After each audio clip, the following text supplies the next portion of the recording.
김광덕 목사의 숨겨진 보화, 세계선교 어떻게 할 것인가, 23번째, 위기에서 희망을 찾습니다. 위기에서 희망을 찾습니다.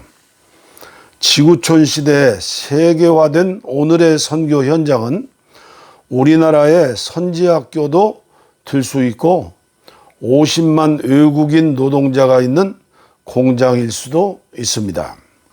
선교의 문제는 명령이고 사명이기 때문에 어느 곳에서 무슨 일을 하든지 세계 선교의 최고 전략인 자국인 선교사를 보내는 선교사의 삶을 살게 되는 것입니다. 또한 이 일은 한국교회가 당면하고 있는 위기의 돌파구일 뿐 아니라 하나님의 계획임을 알 수 있습니다. 박창현 박사, 감리교 신학대학 선교학 교수의 한국 개신교회의 위기에 대한 징후들과 위기 극복을 위한 선교적 제안에서 위기의 징후들의 예를 이렇게 설명하고 있습니다. 2006년 12월 인천시 강화군 교동면 양갑리에 양갑교회의 실태를 조사한 적이 있다. 인구조사가 아닌 거주자 중심으로 조사한 바에 의하면 전체 172명의 주민들 중 71명이 개신교, 4명이 천주교, 3명은 불교, 그리고 기타가 93명이었다. 41.2%의 개신교인이 교회를 다니고 그중 60세를 넘은 사람이 33명으로 전체 교인의 47%에 해당한다. 이 지역의 전체 인구 중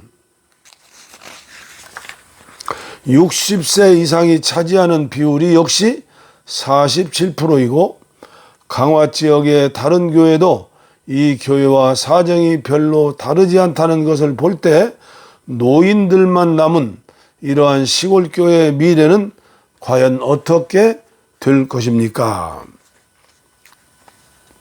서울의 중심부에 위치한 100년 넘는 전통을 자랑하는 피교회 형편은 어떠한가? 주일 성수 성도 5,000명의 주보에 나오는 매주일 헌금이 1억 5천만 원을 오르내리니 참으로 부럽지 아니할 수 없습니다. 거룩한 주일 예배이고 역사와 전통을 자랑하는 교회인데 아멘, 할렐루야가 거의 들리지 않습니다. 참으로 안타까운 것은 젊은이가 거의 보이지 않는 노년교회라는 사실입니다. 매일 새벽 기도로 하루를 깨우는 50-60명의 성도들의 모습이 거룩하게만 보여집니다.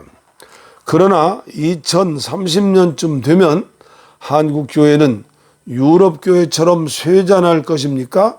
아니면 아프리카나 남미의 교회처럼 흥왕할 것입니까? 오늘 한국교회는 비욘드 1907년, 어게인 1907년으로 몸부림치는 씨름을 하고 있습니다.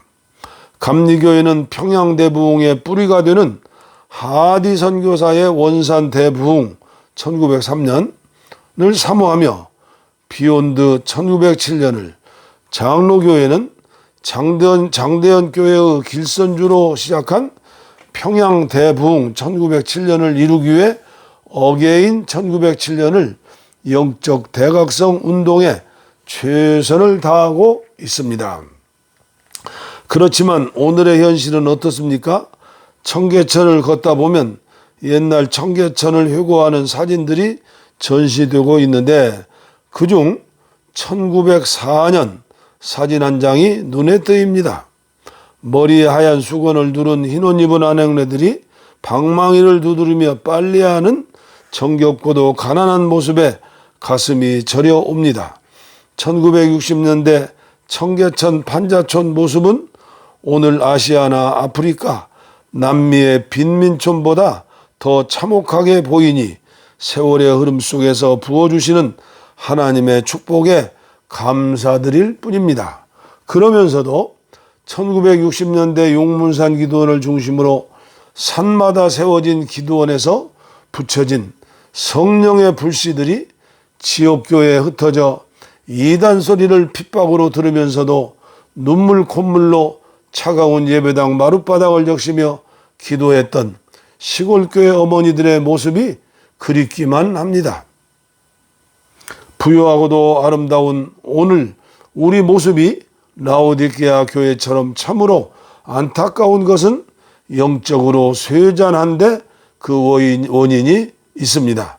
빛 좋은 게살구처럼 아니면 잎사귀 무성한 열매 없는 무화과나무처럼 오늘 우리의 속이 텅 비어 있기에 비욘드 어게인을 외치는 것입니다. 사도행전 29장을 기록해야 할 한국교회가 안타깝기만 합니다. 희망은 언제나 위기에서 찾아야 합니다. 제가 섬기는 기독교 대한감리의 3개 신학교 2006학년도 학위 수여식에서 대학원 졸업생 430명이 신학 석사 학위를 받고 목회자로 첫 출발을 하게 되었습니다. 그러나 교역자 수급 불균형이 위험수위에 달했습니다. 매년 교회는 100여 개 교회가 증가하고 매년 100여 명의 교역자가 은퇴하는 것을 감안하더라도 나머지 갈 곳이 없습니다.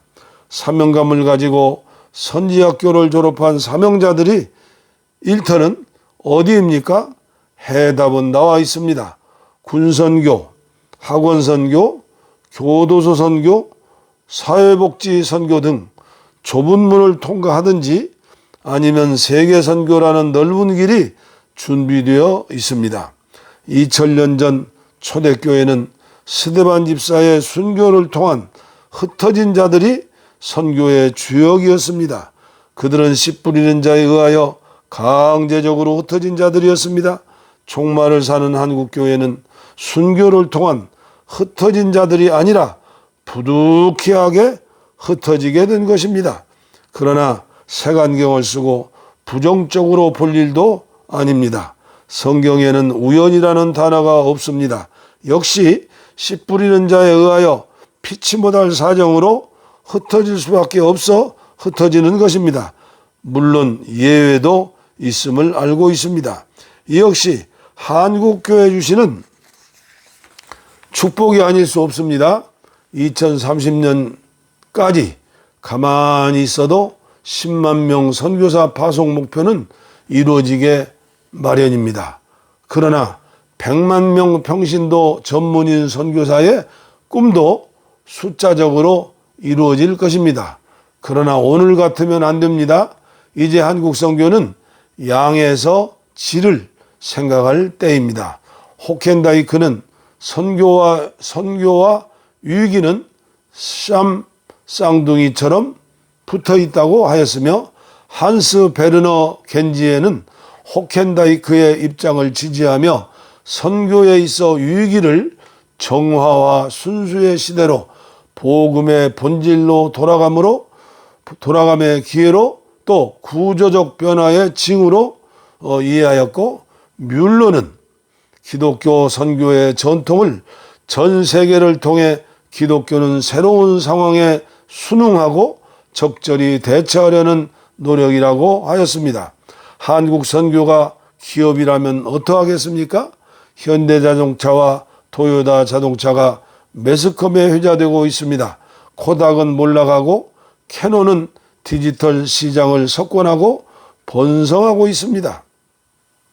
그렇습니다. 한국 선교는 변해야 합니다. 웃으면서 넓은 길로 나갔지만 자발적으로 좁은 문을 열고 좁은 길로 행군하여야 합니다. 사실은 좁은 문, 좁은 길은 주님이 십자가 지시고 먼저 가신 길이기에 넓은 문이요 넓은 길입니다. 그러므로 자국인 선교사까지 이르는 선교의 길은 좁은 문, 좁은 길 선교가 아니라 하나님이 최고로 기뻐하시는 깊은 영성의 열매이기에 넓은 문, 넓은 길이 보장된 최고의 선교입니다. 이것이 위기의 한국교회를 살리는 최고의 희망이 되는 것입니다. 2030년까지 100만 명의 자국인 선교사를 주옵소서. 생각만 해도 가슴이 뛰고 구름 위를 나르는 것 같습니다. 23번째 위기에서 희망을 찾습니다를 마치도록 하겠습니다. 감사합니다.